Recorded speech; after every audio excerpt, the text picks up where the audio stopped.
ओहो, उफ, कितनी गर्मी है, जैसे सर फटा जा रहा हो। और यहाँ चारों तरफ ना कोई पेड़ है और ना ही कहीं छाव है। हाँ, अगर उस बगीचे में जाकर थोड़ी देर बैठ जाता तो।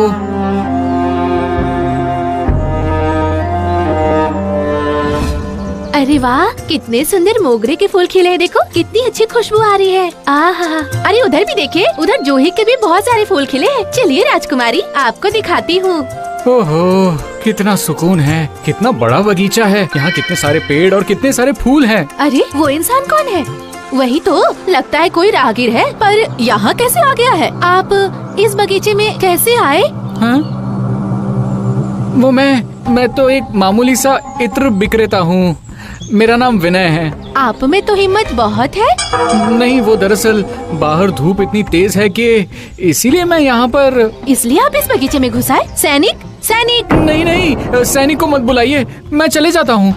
सहेली, एक बार देखो तो जाके इनके पास कौन सा इत्र है। ठीक है, देख ले और देखकर उन्हें वापस भेज देना, समझी?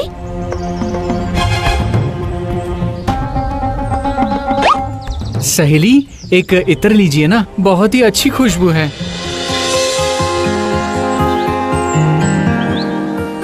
इसकी आंखें कितनी खूबसूरत हैं। लोगी? नहीं, और सुनिए, मैं आपकी सहेली नहीं हूँ।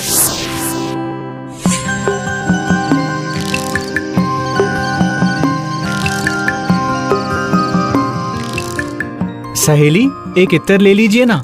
लोगी? अरे क्या मैं सपना देख रही थी? पर ये क्या देखा मैंने? वो मुझे बहुत अच्छा लगने लगा, पर क्यों क्यों क्यों? पर मैंने तो उसे भगा दिया, तो क्या वो फिर वापस आएगा?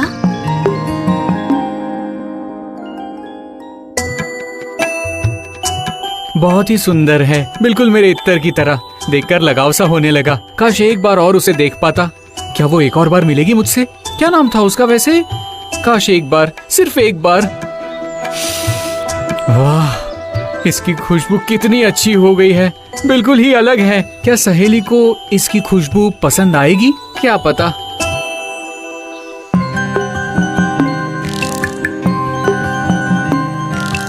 क्या वो आज आएगी? कल तो उसे यहीं पर देखा था। अब इंतजार और सिर्फ इंतजार। बहुत भारी है ये इंतजार। बगीचे में उस तरफ ही था, जाकर देखती हूँ, शायद फिर से आया हो। अरे आज आप फिर से आ गए क्या? क्यों? पता नहीं क्यों और किस लिए, पर फिर भी मैं आया हूँ यहाँ पर, और इत्र भी लाया हूँ सिर्फ आप ही के लिए। अच्छा, देखो तो कैसी खुशबू है।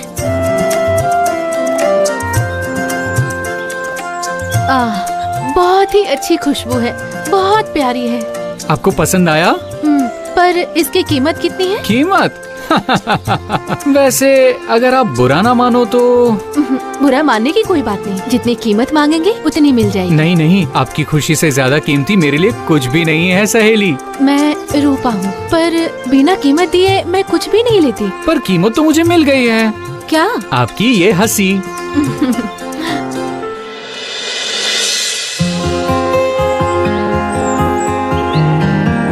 ये कैसे बंधन में मुझे बांध लिया है राजकुमारी? फिर से?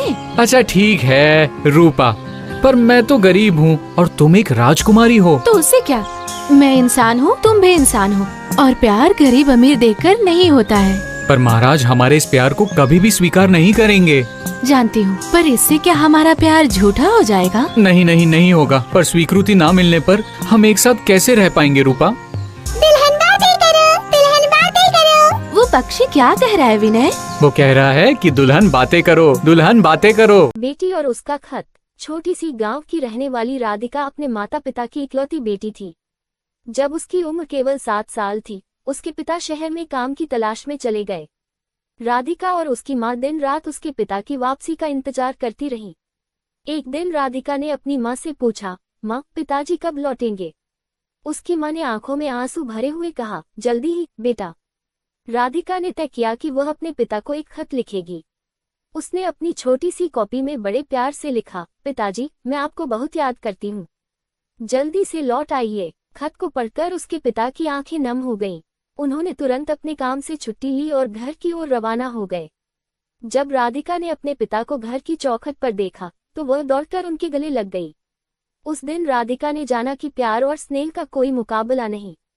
उस छोटे से खत ने उसके पिता को घर वापस लाने का रास्ता दिखाया और राधिका की खुशियों का संसार फिर से संपूर्ण हो गया।